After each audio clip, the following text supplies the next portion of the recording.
When I, a single mom already struggling to make ends meet, accidentally spilled coffee, my millionaire boss tried to fire me. But after learning about my hardships, he was deeply moved and decided to pursue me. After a period of testing, I accepted his affection, walked down the aisle, and we welcomed the child together. Could you please follow me or leave a comment below? Now, let me tell you my story. My name is Maisie at 5 a.m. Los Angeles was still shrouded in fog as I pushed a cleaning cart down the hallway on the 25th floor of Walker Tech. The rubber wheels rolled over the polished floor tiles. The sound muffled as if someone were talking under a blanket. My navy blue uniform, its color frayed from countless washes, hung loosely on me. The plastic watch on my left wrist flickered to 5:03 still, an hour and a half before the morning shift staff arrived. I had to finish cleaning the CEO's office, that off-limits space, before they showed up. Cullen Walker's office sat at the end of the hallway. Beyond its floor-to-ceiling windows, the outline of the Hollywood sign glowed faintly golden, looming in and out of the fog.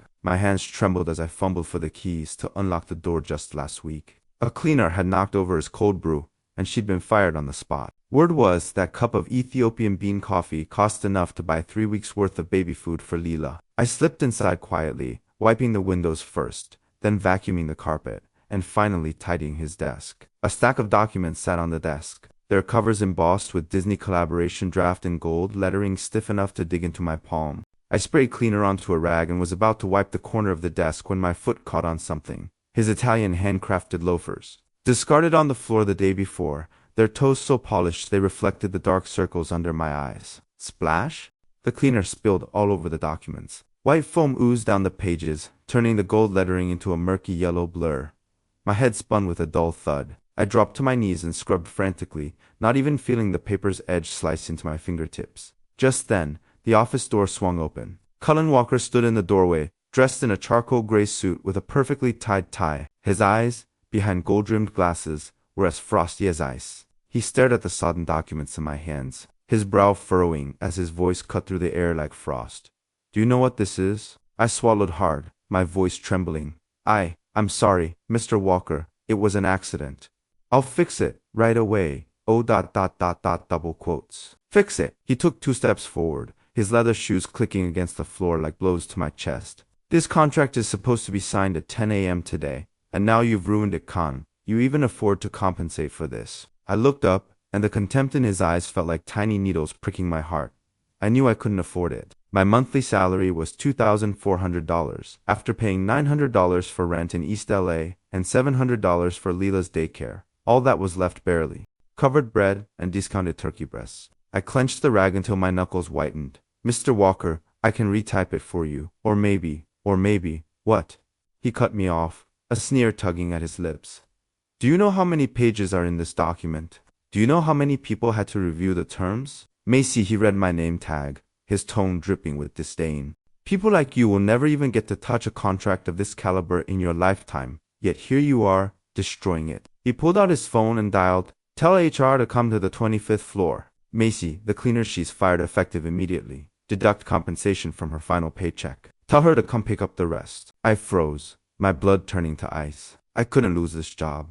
Leela needed her vaccines next week, and my mom in Arizona was waiting for me to send money for her asthma medication. I rushed forward and grabbed his arm, my voice cracking with tears. "Mr. Walker, please don't fire me. I'll work overtime. I'll even work for free. I just need this job." He wrenched his arm away, sending me staggering into a bookshelf. Books crashed to the floor, but he didn't even glance at me. Bending down, he picked up the soaked documents and tossed them into the trash. "Don't touch me. The smell of disinfectant on your hands makes me sick." When I walked out of the Walker Tech building that day, the sun had already risen. Its light glinted off LA's glass skyscrapers, blinding me, yet I felt cold to the bone. I sat on the bus stop bench, watching cars pass by, some people in Teslas, others clutching frappuccinos, while all I held was a plastic bag with my personal items. A nearly empty tube of lipstick I'd bought only because Leela had grabbed my hand and said, "Mummy looks pretty when she wears this." I texted Leela's daycare teacher, asking if I could delay paying tuition for a few days. He replied came, "Sorry, school policy." I then called my mom, who coughed as she said, "Cece, don't worry about me. This asthma is nothing. Is Leela being good? Is she eating her baby food properly?" I bit my lip to hold back tears. "Mom, Leela's been great. I got a raise this month. I'll send you money in a couple of days." After hanging up, I hugged my knees and cried. The wind swept palm leaves from the street and tangled them around my feet. In that moment, I felt like a speck of dust in this city of stars, someone everyone could step on without a second thought. 3 days later, I went to HR to pick up my remaining paycheck. After deductions for compensation, only $356 was left, crumpled bills I clutched tightly as I walked out of the building. There, parked nearby, was Cullen Walker in his black Bentley. The window was rolled down, and he was laughing with a woman in the passenger seat, his smile soft as cotton, nothing like the man who'd spoken to me. I averted my gaze and hurried away. I told myself, Maisie, you can't fall apart. Leela's waiting for you. For the next week, I searched for work every day. Cleaning jobs in LA were hard to come by, either a 2-hour bus ride away or paying less than $15 an hour. Finally, on Friday, I saw a hiring sign at a small diner in East LA. Dishwashers wanted, $16 an hour, with 2 meals included. The owner was a Mexican woman named Usher. When she saw me holding Leela, her heart softened, and she told me to start that same day. The work was grueling. I was there from 10 a.m. to 9 p.m., my hands soaking in soapy water until they wrinkled within days. But I cherished the Jablucha was kind enough to let me keep Leela in the diner's storage room, where I laid out a small blanket for her to play on. One night, Leela suddenly developed a fever -102.6 degrees Fahrenheit. I carried her to the community hospital, where the emergency room was packed. The nurse said we'd have to wait 3 hours to see a doctor. I held Leela tightly in my arms as she sat on my lap, her little face flushed, whimpering, "Mommy, I'm cold." I took off my coat and wrapped it around her, my heart aching as I watched her suffer. Just then, my phone rang an unknown number. I answered, and a familiar cold voice came through. "Maisie, this is Cullen Walker." I froze. Why was he calling me? I gripped the phone tightly, my tone as icy as his. "Mr. Walker, what do you want?" "A document's missing from my office," he said. "You were the last one to touch my desk before you got fired. Did you steal it?" Anger coursed through me, making my hands shake, and tears prick my eyes. "Mr. Walker, I didn't steal your document. Stop falsely accusing me." "You didn't?" he scoffed. "Then come to the company right now to cooperate with the investigation. If we find out you stole it, I'll call the police." "I'm not going." I shouted into the phone. "My daughter has a fever in the hospital. I don't have time to play your silly games." Silence hung on the line for a few seconds, followed by his impatient voice. "Maisie, don't play tricks with me. If you don't come, I'll call the police directly. Not only will you go to jail, but your daughter. That's enough." I cut him off. I couldn't let Leela be dragged into this. Taking a deep breath, I said, "Fine, I'll come, but you have to wait until I've settled my daughter." I left Lila with a woman sitting nearby who also had a child, then took a taxi to Walker Tech. When I reached the 25th floor, Cullen was sitting behind his desk, with 2 security guards standing in front of him. He frowned when he saw me. "Why did it take you so long?" "My daughter's in the hospital," I said, my voice hoarse with exhaustion. He ignored me and pointed at the monitor on his desk. "Look, last Tuesday morning, you stayed in my office for 40 minutes, 20 minutes longer than usual. What were you doing during that time?" I stared at myself on the screen that day. I'd been distracted worrying about Leela's diarrhea, so I'd taken longer to clean. I explained. I wasn't feeling well that day, so I was slower. I didn't steal anything. "Not feeling well," he raised an eyebrow. "It sounds like you were looking for a chance to steal, if you ask me." Just then, his assistant knocked and entered, holding a document. "Mr. Walker, the collaboration draft you were looking for, it's in your personal safe. You put it there after the meeting last week and forgot." Cullen froze. He stared at the document in his assistant's hand, then at me, his face flushing with embarrassment. Clearing his throat, he told the security guards, "It's fine. You can leave." Once the guards were gone, we were alone in the office. I looked at him, my eyes filled with disappointment.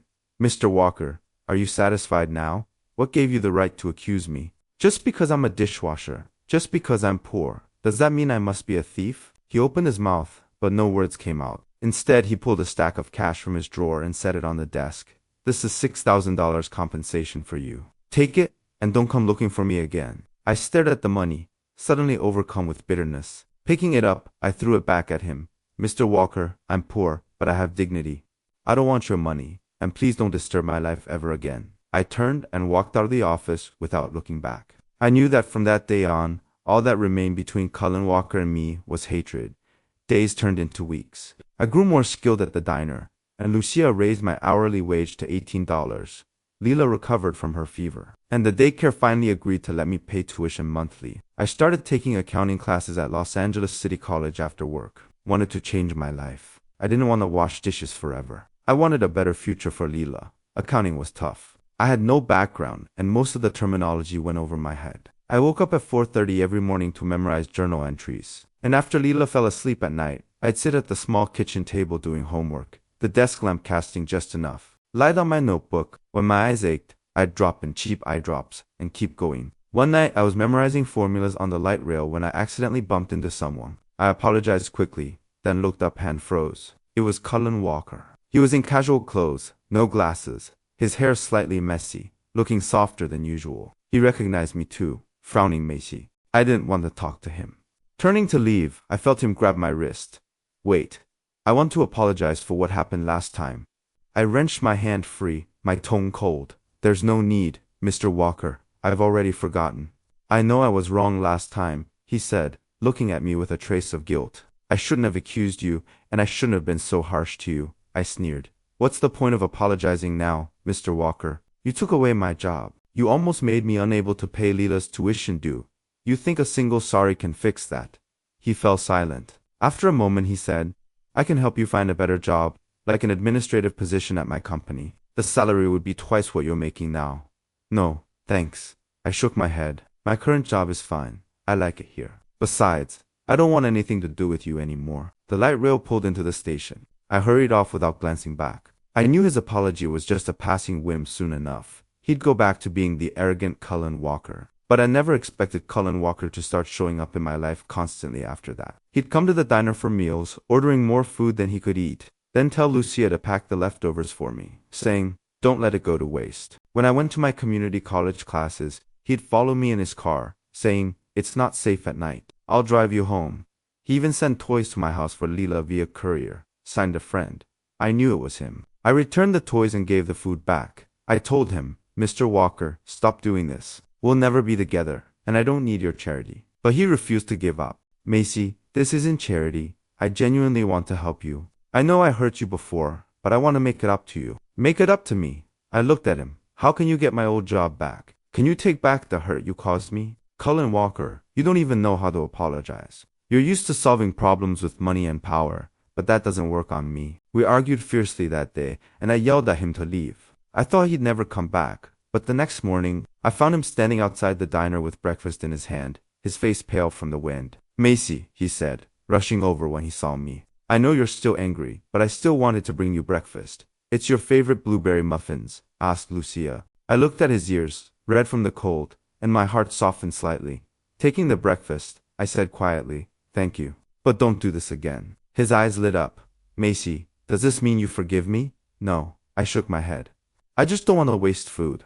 But I had to admit his persistence was making me waver. One night after class, as I walked home through an alley in East LA, two men suddenly jumped out and tried to snatch my bag. I screamed in terror, and just then, a car pulled up. It was Cullen Walker. Without a word, he chased after the men in his car, soon cutting them off and getting my bag back. He handed me the bag, a scratch on his face from the scuffle. Smiling, he said, glad I made it in time. Are you hurt? I looked at the scratch on his face, a strange feeling welling up in my chest. I took out a tissue and dabbed at the blood on his cheek. Are you okay? What are you doing here? I was worried about you, he said. You finished class so late at night I couldn't stop thinking about it. So I followed you. That night, he drove me home. When we reached my building, he looked at me and said, Maisie, I know I was a jerk before. I hurt you, and I hurt Leela. But now, I truly want to be with both of you. I want to take care of you and Leela. I want to give you a home. I fell silent. I thought of his former arrogance and cruelty, but also of his recent efforts and changes. I didn't know whether to trust him or reject him. Just then, Leela ran down the stairs and into my arms. Mommy.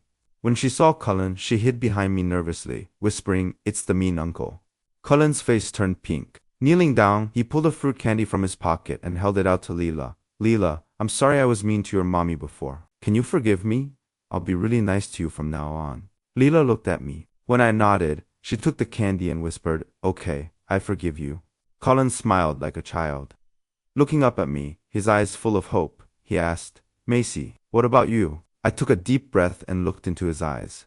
Cullen, I can give you a chance, but I have conditions. First, you can't use your power or money to intimidate people anymore. Second, you have to respect my job and my family. Third, you have to go to Arizona and apologize to my mom. She worried about me for weeks because of you. He nodded quickly. I agreed to all of them. Thank you, Maisie. Thank you for giving me this chance. From that day on, Cullen Walker truly changed. He was no longer the aloof CEO. He'd take Leela to feed seagulls at Santa Monica Pier, help me wash dishes, and read picture books to Leela at home while I studied. He even drove to Arizona, bought my mom a new asthma inhaler, and apologized to her. Gradually, my mom's opinion of him softened. One night, we sat on the balcony of our apartment, watching the lights of Hollywood in the distance. Cullen hugged me from behind, resting his chin on my shoulder. Maisie, thank you. You've made me a better person. I smiled. You're the one who chose to change. I just gave you a chance. He turned me around, took my hand, and looked at me seriously. Maisie, marry me. I know I was terrible before, but I'll spend the rest of my life loving you and Lila. I'll make you the happiest people in the world. I looked at him, tears streaming down my face. I knew I'd finally found my happiness. Nodding, I whispered, I do. That night, the stars over Los Angeles were especially bright, just like Lila's in my future, full of hope and light. I realized that even though I'd once been a speck of dust, as long as I didn't give up, I'd eventually find my own star to light the way, warming the path ahead. The morning after Cullen proposed, I was woken by Lila's laughter. Walking out of the bedroom, I saw him wearing my faded apron, flipping pancakes in the small kitchen. Lila sat in a high chair, holding a tiny spoon and smearing blueberry jam on his shirt. Sunlight streamed through the window, gilding his hair, nothing like the icy Mr. Walker I'd first met. Morning, he said, turning to me with a smile, flipping a pancake in the pan. I asked Lucia, she said, you like yours with banana slices? Not sure if I got it right though. I walked over and saw the pancakes on the plate, slightly burnt around the edges but topped with neatly arranged banana slices and a drizzle of honey. My heart felt full and warm. Cullen, I hesitated, then spoke up. Does anyone at your company know about me? I'm afraid they'll look down on me, like that HR manager did before. He paused mid-flip, then walked over and took my hand. I haven't told them yet, but there's a company dinner this weekend. I want to take you. Maisie, you have nothing to fear. I want everyone to know, you my fiancé, no matter what you did before. In my eyes, you're better than anyone. That weekend, the dinner was at a Western restaurant. In Beverly Hills, I wore a beige dress Cullen had bought for Manada designer brand. Just one I'd said feels comfortable when I tried it on, and he'd bought it right away. Standing outside the restaurant, I still felt nervous, my hand twisting the hem of my dress. Cullen squeezed my hand gently. I'm right here with you. When we walked in, the restaurant was already half full, most people dressed in fancy clothes. When they saw Cullen, they stood up to greet him. I walked behind him, feeling dozens of eyes on me, curious, appraising. Suddenly someone called out, Mr. Walker, and who's this?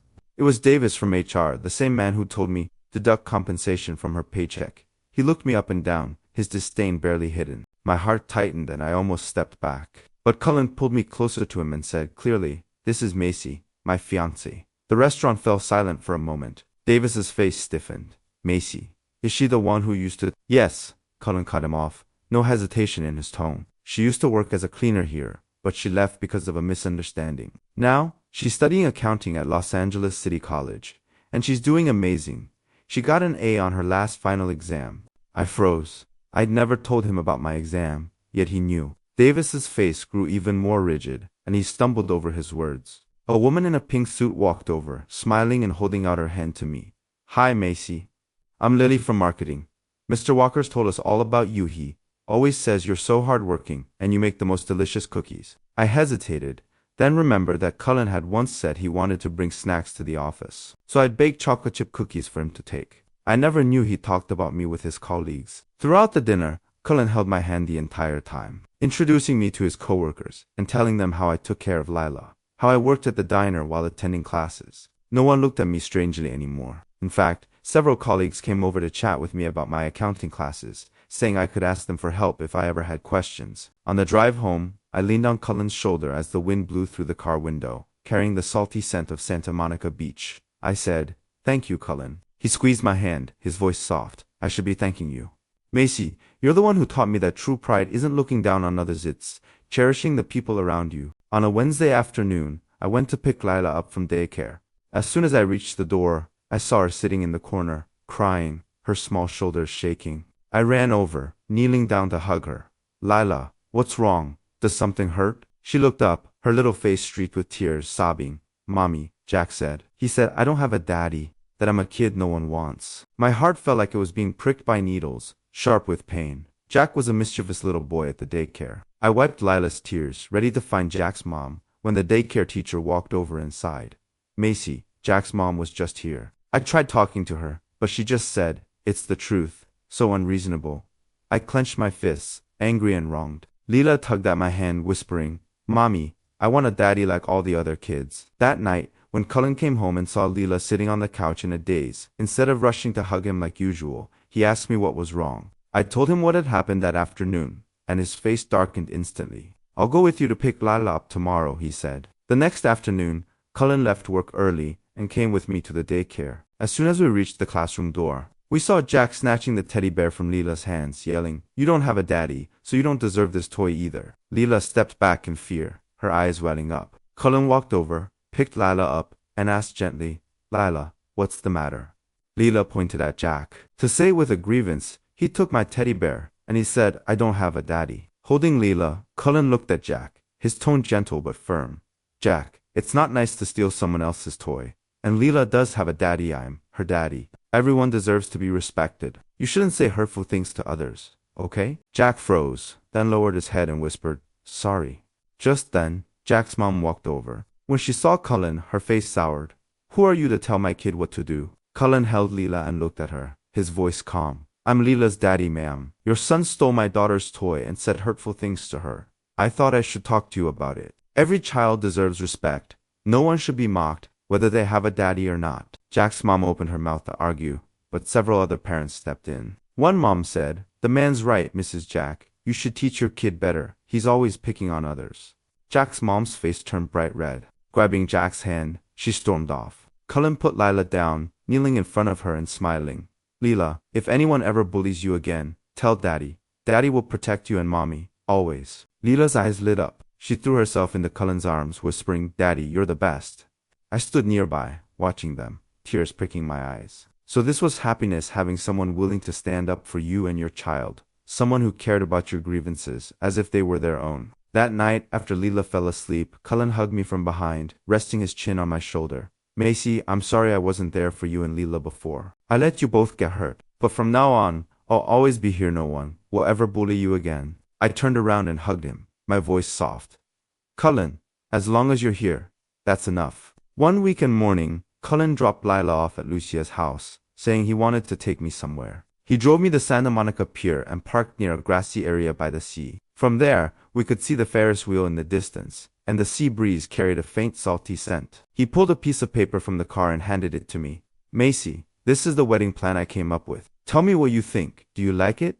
I unfolded the paper. It read, "Venue, the grassy area by Santa Monica Beach. Guests, my mom Lucia, my community college classmates, Leela's daycare teacher, and the colleagues from Cullen's company I got along with. Wedding dress. I could choose it myself, not from a luxury boutique, but from a small dress shop in East LA, where the owner was said to make beautiful custom gowns. Cake. Leela would help make it, using her favorite strawberry flavor." As I read the words on the paper, tears rolled down my cheeks. I'd never dared to imagine my wedding would be like this, not a grand, fancy affair, but filled with the people and things I loved. "Why are you crying?" Cullen panicked, quickly wiping my tears.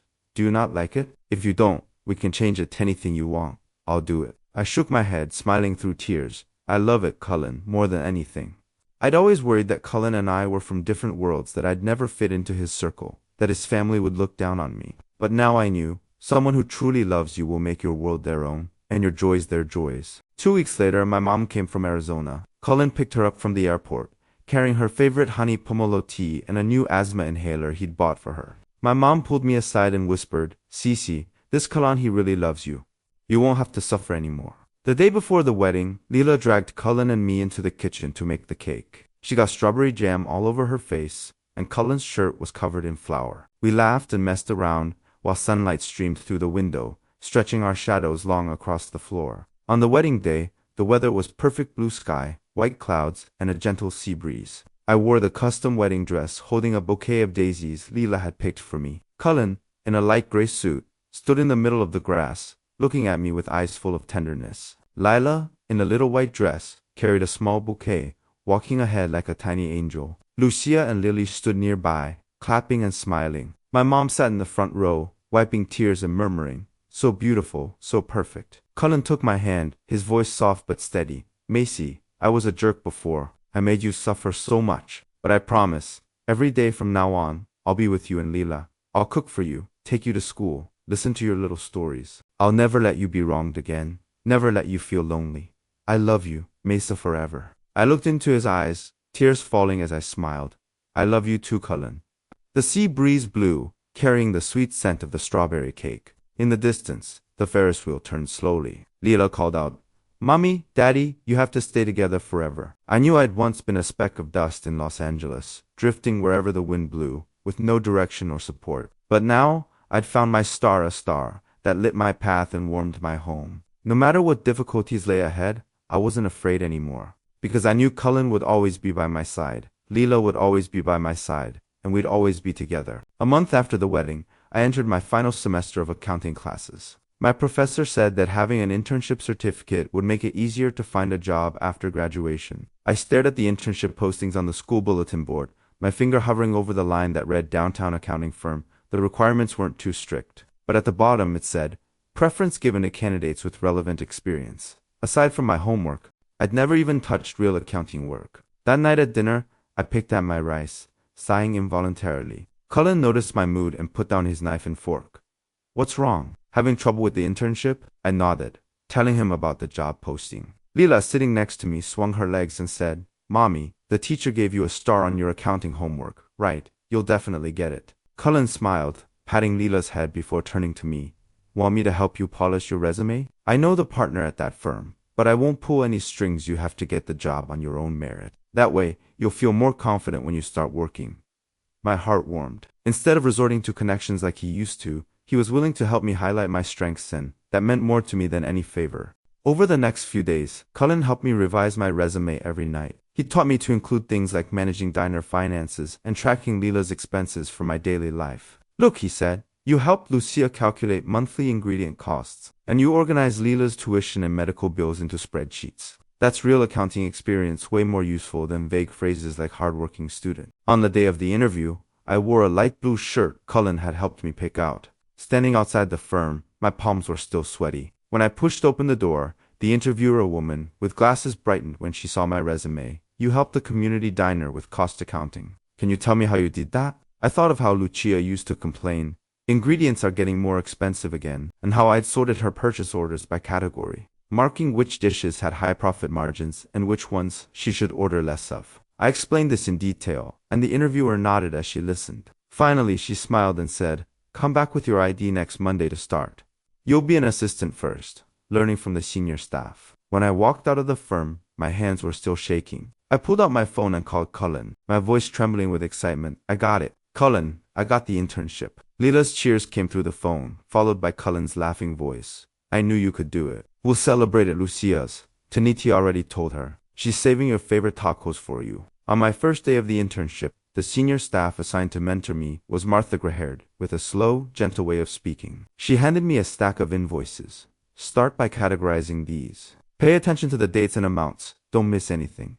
I sat at my desk, meticulously entering the numbers from the invoices into a spreadsheet, terrified of making a mistake. Toward noon, Martha suddenly called me over. "Maisie, there's a $50 discrepancy in yesterday's accounts. Can you help me double?" I hurried over, staring at the numbers on the computer screen, breaking out in a sweat as I calculated there was a $50 gap. But no matter how many times I flipped through the receipts, I couldn't find the error. Just as I was on the verge of tears, my phone vibrated. It was a text from Cullen. "Brought you a sandwich, waiting at the coffee shop downstairs. Take your time. You're careful, you'll find the mistake." Bit my lip, took a deep breath, and rearranged the receipts by date. This time, instead of just looking at the amounts, I paid attention to the invoice types, and finally, on the last receipt, I found the problem. I'd categorized the $50 office supplies expense as travel expenses. When I showed Martha the corrected spreadsheet, she patted my shoulder with a smile. "Great job. You caught the mistake faster than the intern I had last year." At the coffee shop that noon, Cullen watched me devour the sandwich and handed me a napkin. "You didn't cry, did you? I saw how pale you looked when you left this morning." I shook my head, my mouth full of sandwich. "Almost did. But your text helped." He reached over and wiped a bit of salad dressing from the corner of my mouth, his eyes full of tenderness. "You don't have to push yourself to be perfect. It's okay to make mistakes. I'll always have your back." On the day my accounting internship ended, Martha specifically praised me during the firm's team meeting. "Maisie is not only meticulous, but she also always finds clever, life-tested solutions to problems, something many young people with formal academic backgrounds lack. When applause erupted from the audience, I instinctively glanced toward the door. There stood Cullen, holding Leela in his arms. Leela was holding a small sign that read, "Go, Mommy," and grinning to reveal two small tiger teeth. Later, I successfully landed a full-time offer at the accounting firm, working my way up from an assistant to a project supervisor. Cullen kept his promise and handed over the company's public welfare initiatives to me. Together, we provided free financial consulting services to low-income single-parent families, helping mothers who'd once felt as lost as I had to plan their livelihoods. At one public welfare event, a woman holding a baby took my hand and said, "Your story taught me that no matter how hard things get, we can always push through." I looked over at Cullen, who was handing out picture books to the children, and our eyes met. His gaze was so gentle, nothing like the cold CEO he'd once been. On Leela's first day of elementary school, Cullen insisted on dropping her off personally, their livelihoods. At one public welfare event, a woman holding a baby took my hand and said, "Your story taught me that no matter how hard things get, we can always push through." I looked over at Cullen, who was handing out picture books to the children, and our eyes met. His gaze was so gentle, nothing like the cold CEO he'd once been. On Leela's first day of elementary school, Cullen insisted on dropping her off personally. He slung her small school bag over his shoulder and, more nervously than Leela herself, told her teacher, "She doesn't like carrots. And please remember to tuck her in with her small blanket during nap time," watching the father-daughter pair walk hand in hand into the schoolyard. I thought back to the day I'd been fired by him at Walker Tech. How I'd huddled on the bus stop bench, hugging my knees and crying. Back then I'd never imagined that one day I'd stand peacefully in the sunlight, watching the people I loved turn ordinary days into something poetic. On weekend evenings, we often took Noah, our younger son who was born later, for walks at Santa Monica Beach. Leela would pull Noah along, chasing the waves on the sand, while Cullen held my hand and picked up seashells washed ashore by the tide. Once he suddenly said, "Remember the day you threw the money back at me?" That's when I realized some people's dignity is more precious than any contract. I laughed and playfully punched his arm. The sea breeze ruffled my hair, and in the twilight, the Hollywood sign glowed faintly golden in the distance, just as it had the first time I'd seen it from his office window. But this time, the light carried the warmth of home. Late at night, after the children fell asleep, Cullen and I would sit on the rattan chairs on the balcony, sharing a cup of warm milk. He'd talk about funny things that happened at the company, and I'd tell him about the sense of accomplishment I felt solving clients' financial problems during the day. Occasionally, I'd take out that well-worn old marker, the one Leela had used to draw family portraits when she was little, its barrel smooth from years of being held by our hands. "Look," I'd say, holding it up to Cullen, "I once thought this marker could only draw the neon lights of casinos. I never expected it would end up filling our home with drawings." Cullen took my hand, his fingertips brushing the plastic watch on my wrist, a keepsake from my days as a cleaner, which he'd insisted I hold on to. "It's not the marker that's amazing," he said, looking steadily into my eyes. "It's that you never stopped drawing a path forward for yourself." The stars over Los Angeles still shone as brightly as they did back then, but I was no longer a speck of dust gazing up at them. For I'd learned that true happiness isn't a distant star waiting to be found. It's two people, carrying their scars and courage, turning ordinary days into light for each other. The road ahead is long, but as long as he's by my side, and as long as we can hear our children's laughter, we'll face whatever storms come our way, holding each other's hands and smiling as we say, "It's okay. We'll get through this together."